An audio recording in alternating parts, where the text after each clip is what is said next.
Hi! Welcome back. ఇది last Sunday vlog అనమాట. మీతో షేర్ చేసుకుంటున్నాను. ఆ రోజు త్రినాథ పూజ చేసుకున్నాం. అలాగే ఆ రోజు క్షీరాబ్ది ద్వాదశి కూడా వచ్చింది. ఆ పూజ కూడా చేసుకున్నాను. 2 పూజలు ఒకే రోజు అయ్యేసరికి కొంచెం హడావిడి అయిపోయింది గానీ, పూజ అయితే చాలా బాగా కంప్లీట్ అయింది. ఈ త్రినాథ పూజ చేసుకోవడం కూడా చాలా ఈజీ అనమాట.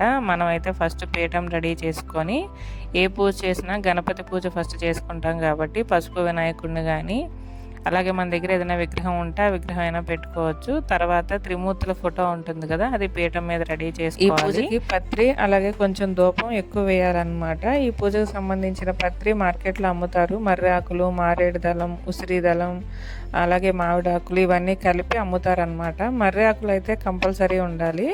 ఇంక ఇలా పత్రి రెడీ చేసుకున్న తర్వాత మనకు పూజకు కావాల్సినవన్నీ సెట్ చేసుకోవాలన్నమాట. ఇది 1 మేళ, 3 మేళాలు, 5 మేళాలు అలా చేసుకుంటూ ఉంటారు, ఎవరికి వీలు తగ్గట్టు వాళ్ళు. మేమైతే ప్రతి సంవత్సరం 3 మేళాలు కలిపి ఒకే రోజు చేసుకుంటాం అన్నమాట.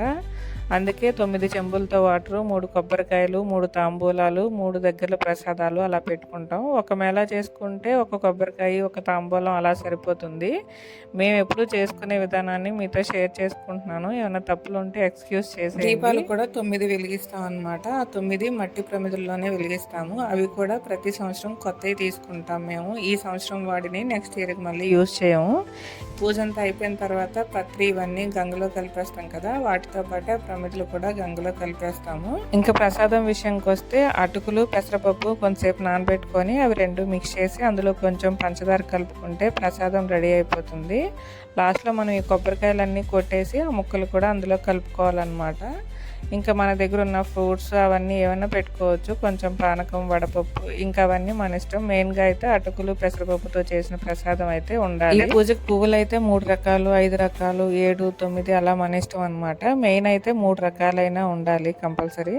ఈ పూజకు సంబంధించి ఒక బుక్ ఉంటుంది, త్రినాథ వ్రతకల్పం అని చెప్పి మార్కెట్లో అమ్ముతారు. అది తెచ్చుకొని మనం అందులో ప్రతిదీ డీటెయిల్గా ఉంటుందన్నమాట. ఏ విధంగా పూజ చేసుకోవాలి అవన్నీ కూడా అందులో ఉన్నట్టు ఫాలో అయిపోవడమే. అలాగే స్వామివారి అష్టోత్తరాలు ఇవన్నీ ఉంటాయి. ఒక కథ కూడా ఉంటుంది, ఆ కథ కూడా చదువుకోవాలి.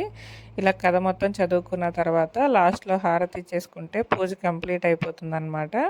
ఇంకా తర్వాత ఇక్కడ ప్రసాదం పెట్టాం కదా, ఆ కొబ్బరికాయలు కొట్టేసి అందులో ఆ ముక్కలు కూడా కలిపి మనం తిని అందరికీ పంచితే మంచిది అంటారు. ఇంకా అక్కడితో పూజ అయితే పూర్తయిపోయినట్టే. మేమైతే ఈ విధంగా చేసుకుంటాం పూజ. మా పూజ ఎలా ఉందో కామెంట్ చేసేయండి. నచ్చితే ఒక లైక్ ఇచ్చి ఛానల్ సబ్స్క్రైబ్ చేసుకోవడం మాత్రం మర్చిపోకండి. Thank you for watching. Bye.